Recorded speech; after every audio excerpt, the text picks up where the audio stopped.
This latest weekend, I did manage to hit my first 30-0 in a pretty long time. Quite a few people lately been asking me to do an updated custom tactics and player instructions video. So I thought to myself, what better time to do one than after a perfect weekend? So here we go then. I'll show you my team and the game plans that I've been using to get these results.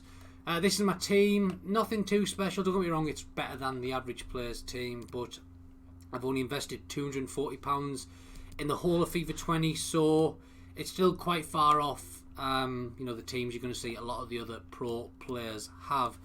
The standard back five that a lot of the pros have, because of the restrictions. Bobby Firmino, by the way, best non-icon CDM in the game by a mile. The man can do everything. Standard front four, these three behind the main man, who is 91 Eusebio. What a player, boys. So, what do we do when I get in the game then? This is what I do. I switch into the 4-2-3-1. Most years, well, every year in FIFA, 4-2-3-1 is a very usable formation. However, this year, I'm telling you, I've tried everything. It's the best formation on the game, and it's not even close. Majority of the pros use it, and they use it for a reason.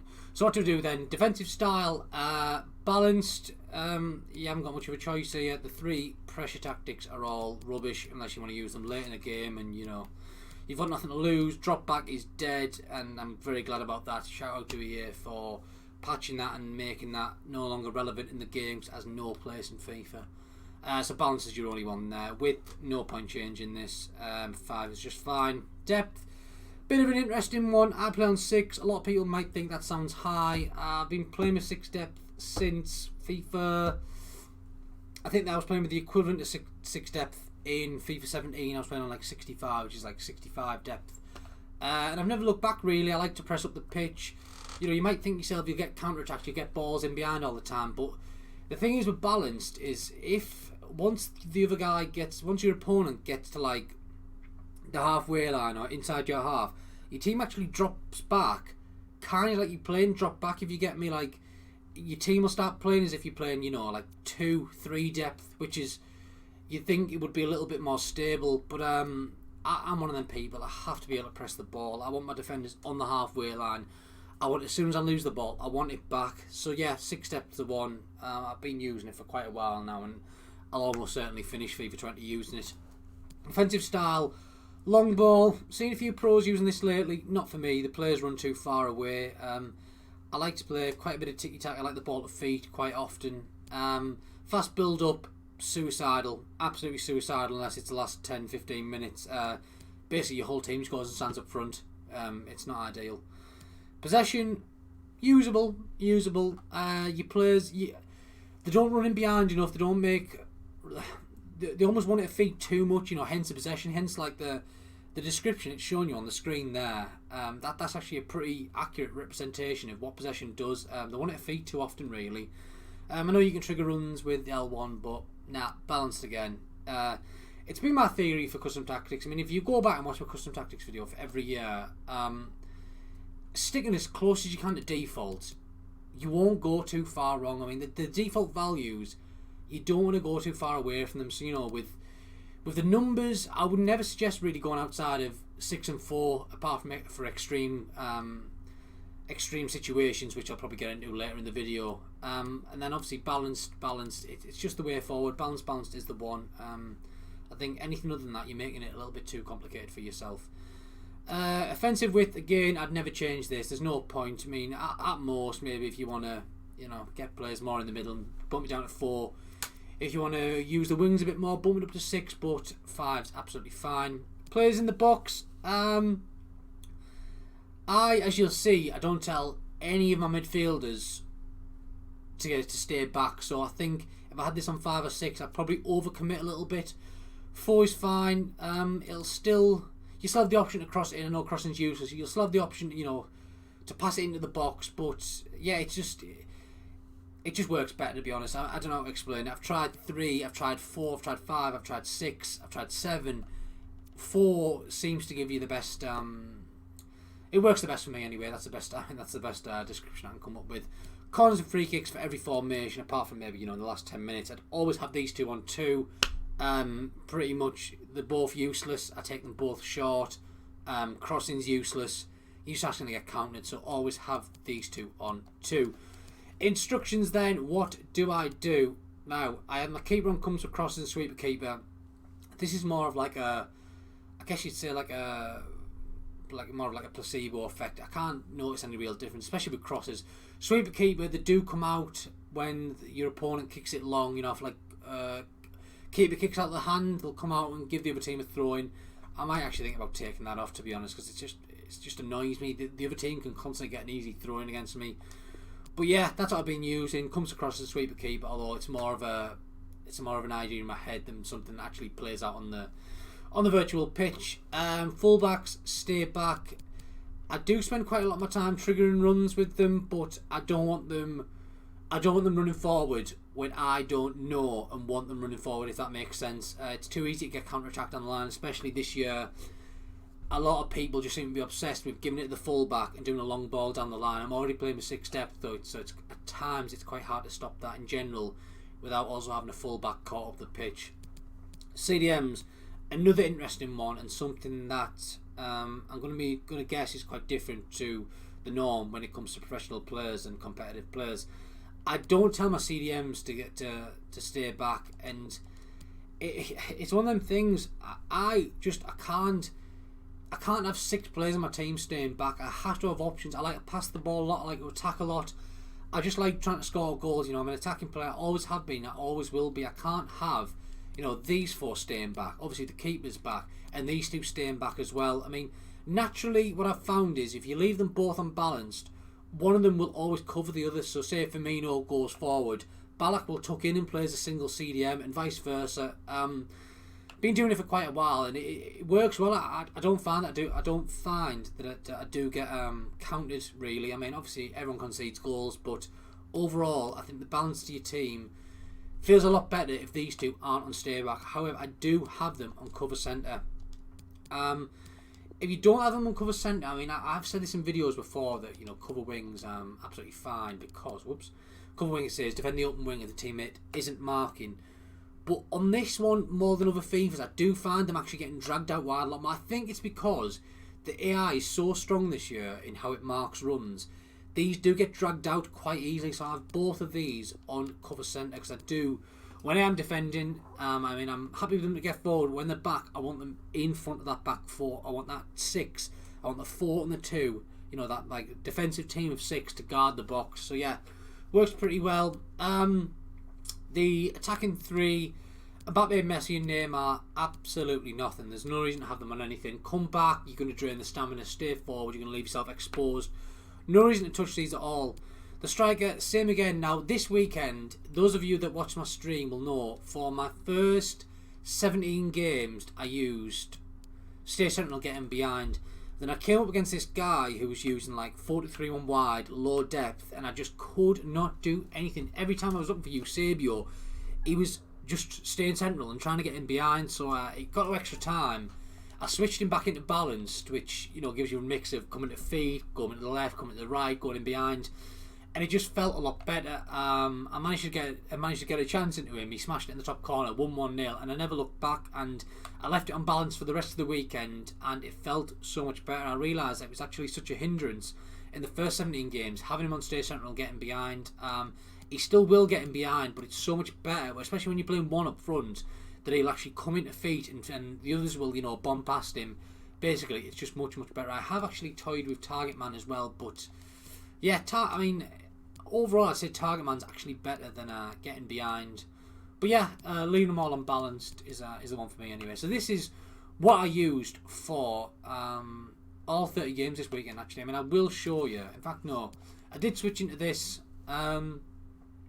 In the last 5 minutes of like 2 games, I mean, funny thing is, I think I was only behind for about 10 virtual minutes in the entire 30 games this weekend. I can't lie, I've been playing some serious FIFA lately, some serious FIFA. I mean, I'm not one to blow my own trumpet, but I'm on fire. I do knock that this is obviously my like Tony Pulis, let's see out a lead formation. I do knock the width down to 1, down 1 to 4. Just to make your team a little bit more narrow, you know, you force them out wide rather than get them through the centre. Depth, I knocked down to 2. Sorry, I should have mentioned. I know a lot of people will have this on drop back. Don't use drop back. It's useless. You can't. When you lose your ball, your team don't want to play football anymore. They want to play rugby. It's useless. Don't use drop back anymore. Balance with low depth is the one if you want to see out a lead. 2 depth, I don't think I need to explain why. Offensive style balanced as always, with same as always. Plays in the box, knock this down to 3 just so you're getting even less commitment going forward. And if you do, go forward and try and score a goal, there's even less chance than conceding a counter-attack. Because let's face it, how annoying is getting countered when you're the one winning the game. Cause of free kicks on 1, there's those things. Those things speak for themselves. As always, stay back on the fullbacks. Again, I don't have these 2 on stay back because I feel like when you're on this formation, you're trying to see out a game, you can get like penned in. The other player's almost certainly going to be on like pressure on heavy touch, press after possession loss, constant pressure, high depth. You can find yourself, forcing, unable to get out. So I do leave these 2 on balance, but obviously on cover centre. The 2 wingers come back in defence, obviously. Cam come back in defence. Striker come back in defence. You want everyone coming back and just basically trying to see out the remainder of the game. Again, don't have him on getting behind because you'll just find yourself unable to get out. You want him showing for feet so you can keep a bit of possession. As I've already told you in the video, this is my attack. This is my go-to formation. Like 65th, 70th minute. If I'm getting beat, I should have actually showed you what it is. It is the 4-4-2 flat. The funny thing is, this weekend, I think I conceded once in the 65th minute, and I think I scored from kickoff. So that was the latest I went behind. So I never actually got to use my attacking mentality the entire weekend. I never needed it. I just stayed on defensive and ultra defensive the whole time. But if I did need to use it, this was what I would use. Pressure on heavy touch. Better than press after possession loss in my opinion, because if they're like hugging the ball a little bit and they take a bad touch, or they get themselves into a corner, your team will automatically press and trap them in. So that's the one if you're chasing the game. With knock it up 1, depth knock it up 1, make your team wider, make the press wider. Depth actually you don't, it's already on 6, so yeah. But pressure on heavy touch will obviously increase the pressure. Offensive style with same as always. I don't think I change this for attacking on anything. Plays in the box, knock it up to 6. Obviously, by this point, you're not bothered about getting caught in the counter. Well, you're obviously bothered, but you're taking risks, aren't you, at this point? Corners and free kicks, however, I would still leave on 2. So for the 4-4-2, chasing the game, I do use stay back still on the fullbacks. I think when you've got these 6 all flying forward, you're still going to need a solid back 4 keeper, same as always. The wingers. Now, bear in mind, this is only for chasing the game, not for in general. I have both these on stay forward. Now, this is dangerous. When you win the ball back, you will have obviously 2 strikers waiting for it. These 2 out wide waiting for it. It works really well. Give it a try. Let me know what you think. These 2 I have on just nothing. I don't even have on cover centre because I think when you're pressing forward and you're chasing the game, so this is obviously a chasing the game formation, chasing the game plan. There's going to be holes, so you don't always want them necessarily to cover the centre. You're not bothered about sitting back. You want them to go wherever the other team are making runs. So I even leave them to uncover wing. These 2 stay forward and getting behind. What I would say, if they're right for like all FIFA formations this year, if you've got 1 up front, don't use stay forward. Don't use getting behind. If you've got 2 up front, use getting behind because they'll work off each other. The ball will go into one and the other one will go. It works really well. It's actually better than having them both on balance. Obviously stay forward as well because you want the front 4 once you've won the ball back. Last formation, if I didn't get used my attacking, I definitely didn't get used my ultra attacking. But this is what I would use. Last 5 minutes if I'm absolutely desperate. 4-1-2 and 2 narrow. Pressure on heavy touch again. I think there's no point putting on constant pressure because you're better off just using pressure on heavy touch. And when you want to go all out, just use is it team press in play where you press the down button, down directional button. Use team press. That just basically makes you use constant pressure. Width again, just leave it on 6. You want your team a little bit wide. You can get counted, but at this point, it's all or nothing, isn't it? Depth, of course, up to 10. This is the last 5-minute formation. At this point, you just want everyone forward. You want to either concede or score, really, don't you? Offensive style, I'd still would have unbalanced. I know a lot of people would use fast build up for the end, and to be honest, fast build up is maybe better in some situations, but personally, balance is still the one for me. With, as always, we don't change. Players in the box, leave on 6, corner free kicks. These are the only time you want to turn out. You want every man and his dog in that box. Instructions for this, same as always for the keeper. Fullbacks, what? That's meant to be on join the attack and overlap. That one, yeah, sorry. Join the attack and overlap. Every time you want the ball, you want these two bomb forward. You want every single man forward, and these are always a good outlet when the middle's clogged up. Ballack, stay back and cover centre. You want him pretty much. Him and your 2 centre backs. You want to be the only men back, really. The left and right centre mids, just leave them on balance, but obviously at this point they're going to be getting forward. Cam, stay forward. The 2 strikers, stay forward, get them behind. I think everything there is pretty self-explanatory. Not too sure how effective this is. I mean, I've used it in a couple of rivals games and it's bailed me out a couple of times, but like I said, I'm not really getting to use this very often. I mean, to be honest, my defensive's doing the job, and if not, I'm usually equalising when I use my 4-4-2.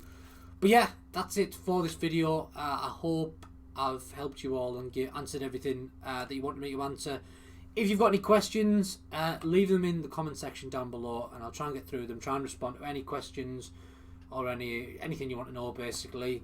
And yeah, if you've enjoyed the video, drop a like, subscribe, and yeah, I will see you for my rewards video, which will probably be tomorrow afternoon. See you all later.